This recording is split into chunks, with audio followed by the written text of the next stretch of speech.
Namaste. Today's posture is Ustrasana, which is also known as camel pose. And since this is also like a back bend, and undoubtedly you might have heard that many times people in Ustrasana say that they have lower back compression, which is very normal.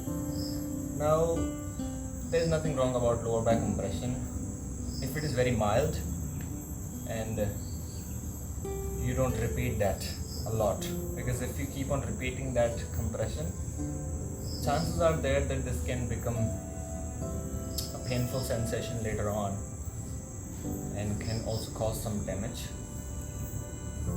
Let me tell you that a back bend is done not to actually make your back feel that bent, but it is one way. There can be several other intentions, but one intention or one way that we practice, or one reason why we practice back bend is we want our front of the body to be stretched, right? If the back bend is done only for your spine, for an example, I'm staying here, I don't move my hip, I only move my spine. In that case, the stretch should be felt into your core, a little bit of chest and throat. But if you are doing a back bend not only for the spine, but you want to go so deep into that back bend that maybe you want to do a wheel pose, or maybe you want to do a posture like Kapotasana, in such deep back bend positions, if you really want to survive and not have that painful sensation in lower back, which is normal among many people, let me guide you a way in Ustrasana that you can do in other back bends too. But today's topic is Ustrasana, so I will suggest this in this position today.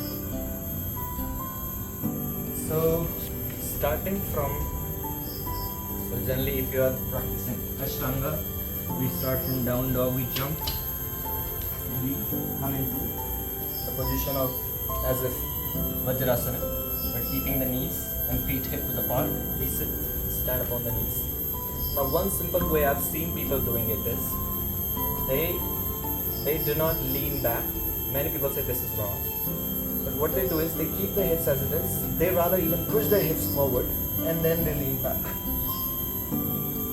If you try this, you'll notice that suddenly there is a lower back pinching takes place and you don't want to go further. And if you go further, that pain can increase more, and you'll notice some people staying in that pose with squeezed face, especially when they are being guided by teacher. When they practice alone, maybe they're skipping this too long holding. So I don't want you to feel that. What I want you to feel in back bend, especially if it is done from hip, you should feel that stretching sensation all the way from the thighs, which can be one of the quads, your rectus femoris. You should feel the stretch, some of the stretch into your psoas, and your abdominal stretching, your chest expansion, and your throat stretching. Here we have vagus nerve. So many people say that performing or lifting the chin up stimulates the vagus nerve, which brings the calmness. Maybe this is one of the reasons that why moon salutation is done with lifted chin, because that is like encouraging the nervous system to soothe down, which brings that calming moon energy within. And similarly, forward bends are done for saluting the sun, which is like bowing down, which compresses the front of the body, which encourages that compression and makes your body heats up. Let's not go there for now. So let's come to Ustrasana again, and let me guide you quickly through that way of getting into Ustrasana. So how you should start is, do not push forward, go back. Imagine you are going to sit, but resist with the thighs, right? Go so far that you can grab your heels. Now from there, what you do is maintain that hip tucked in, and what you try to lift as if you're opening through here, not bending back. Bending back will be one of the results, but our intention is not to bend back. Remember that's very important. Having a clear intention in mind is very important, so the action is refined and can take you towards proper journey and give you a good result out of it. So the result that we are looking for in this position is stretching the front of the body, not compressing the back. So if you have this intention too, follow this. So bend your knees, resist as if you'll feel the quads engagement right away. Now drop your hands down. If it is too much, you can also come on the heels depending upon flexibility. Once you're there, what you try is try not to bend backward, rather try to keep on pushing the sitting bone down, tailbone down, and try to open up from here, lifting it forward and up, lifting it forward and up.